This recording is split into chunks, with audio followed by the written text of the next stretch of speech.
Sveiki visi atvykę į podcastą Pezlį apie kiną. Čia aš, kino maniakas, ir šiandien kalbėsiu apie filmą The Room Next Door, arba lietuviškai Už gretimų durų. Taigi, noriu pradėti nuo trumpo filmo aprašymo. Jaunystėje viename prašmatniame New Yorko žurnale kartu dirbusių artimų draugių Ingridos ir Martos aktorės Julianne Moore ir Tilda Swinton gyvenimo keliai senai išsiskyrė. Tačiau praėjus daugybė metų nepagydoma liga serganti Marta susiranda Ingridą ir paprašo jos neįprastos paslaugos. Pabūti šalia, kai Marta nuspręs pagaliau nutraukti savo kančias. Nors ir šokiruota tokio prašymo, Ingrida draugiai atsakyti negali. Ir jos kartu išvyksta į nuošalų namelį, iš kurio Marta pasiryžusi nebesugrįžti. Netrukus į naują moterų kasdienybę sugrįžta ir dar vienas žmogus iš praeities. Skirtingais laikotarpiais buvęs jų abiejų meilužis, aktorius Johannas Turturro. Trys kažkada buvo draugai, apsunkinti daugybės metų patirties, bando iš naujo atrasti vienas kitą. Prisiminti dalykus, kurie jos padarė bičiuliais ir sutaikyti su neišvengiama, nei vieno iš mūsų neaplenksiančia pabaiga. Toks būtų filmo aprašymas, filmo trumpas supažindinimas. Ir noriu iš karto pradėti kalbėti apie nuostabų šio filmo režisierių Pedro Almodovar. Jam šiuo metu yra 75 metai ir jis yra legenda. Jis yra legendinis ispanų kino grandas. Jis yra sukūręs tokius legendinius filmus kaip All About My Mother, Viskas apie mano mamą, Bad Education, Blogas auklėjimas bei Talk to Her, Pasikalbėk su ją, už kurį jis gavo Oscarą kaip 2003 metų geriausią scenarijų. Jis yra žinomas savo tokia spalvota stilistika, mėgstantis su spalvom pažaisti, turi tokį savo labai specifinį skonį ir dėl savo filmų yra gavęs pasaulinį pripažinimą. Įdomus faktas apie filmą, tai yra jo pirmasis ilgametražis filmas anglų kalba. Taip pat filmas yra sukurtas pagal Sigrid Nunez novelę What Are You Going Through. Įdomus faktai apie aktorės, tai kad Julianne Moore ir Tilda Swinton dar ne kartą nebuvo dirbusios kartu ties kažkokiu projektu.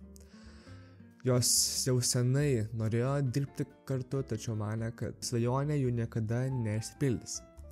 Tačiau joms teko garbė vaidinti legendinio Almodovaro filme The Room Next Door. Gandai, kad Almodovaras sukūręs filmą anglų kalba jau sklendė Holivude dar tada, kai jos buvo tik tai studentės.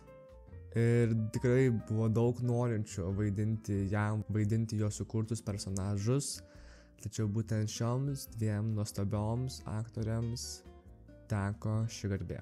Filmo įvertinimai Letterboxd 3,5 iš 5, IMDb 7 iš 10 ir Rotten Tomatoes 86%. Visai geri, tikrai sakyčiau visai aukšti, tačiau šitas filmas turi ne tik aukštus įvertinimus, bet ir aukštus apdovanojimus. Pristatytas jis buvo Venecijos kino festivalyje, kur susilaukė netgi 18,5 minučių ovacijų. Tai įsivaizduokit, kad po filmo peržiūros virš 18 minučių žmonės jums ploja, tai dauguma trumpametražių filmų 18 minučių netrunka, tai ovacijos tikrai buvo ilgos. Tačiau iš Venecijos kino festivalio jis įsivežė ne tik ovacijas, tačiau ir pagrindinį apdovanojimą auksinį liūtą už būtent šį filmą Už gretimų durų. Kalbant apie filmo scenarijų, pradžioje žiūrėdamas filmą aš buvau šiek tiek skeptiškas, kadangi pradiniai dialogai man buvo tokie labai per daug aiškinantis, norėjosi, kad kėjų ta prieš istoriją paaiškėtų ne dialogo principu, o tiesiog istorijos kontekstu. Tačiau vėliau tie dialogai tapo normalūs, sakykime, tokie įprasti. Ir toliau prie scenarijus tikrai neturėjau prie ko prikipti, kadangi įtraukiantis, įdomus ir profesionalus, tai tikrai prie scenarijos prikipti negaliu. Kalbant apie šio filmo temas, tai pagrindinė tema ir būtent Almodovarui svarbi tema, tai yra eutanazijos legalumas, kadangi šitas filmas kaip tik analizuoja šią temą kaip pagrindinę temą, kad gal vis dėlto žmogus turėtų pasirinkimą išeiti oriai, išeiti savo nuožiūrą, o tiesiog nekentėti per tuos skausmus, kai jau nebenori jų kentėti. Taip pat, klausydamasis pokalbių būtent šio režisieriaus bei aktorių, kaip jos interpretuoja, kaip jie interpretuoja šį filmą ir jo pavadinimą, tai labai paliko įspūdį mintis apie būtent pavadinimą The Room Next Door, kadangi tai yra ir filmas apie draugystę. Filmas apie buvimą šalia, apie buvimą kartu, apie draugystę,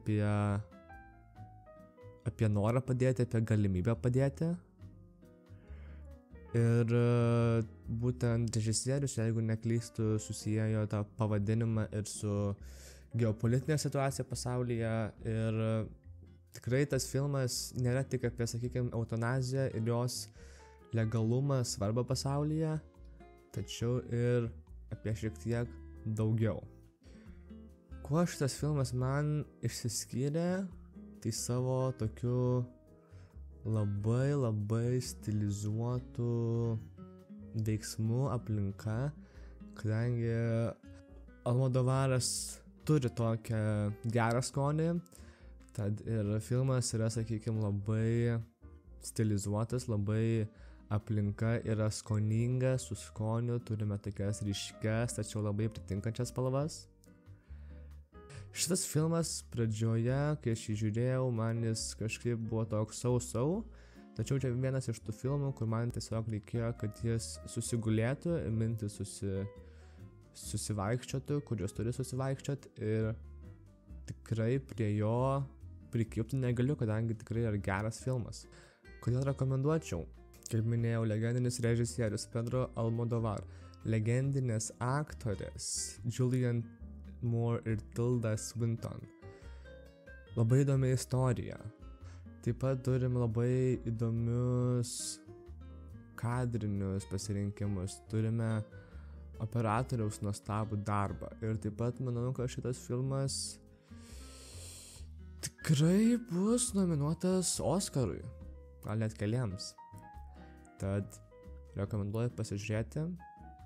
Jeigu esat labai jautrus žmogus ir būtent eutanazijos tema, mirties, turite didelę mirties baimę, tokiu atveju gal nežiūrėkit, kadangi apie mirtį čia yra tikrai daug kalbama.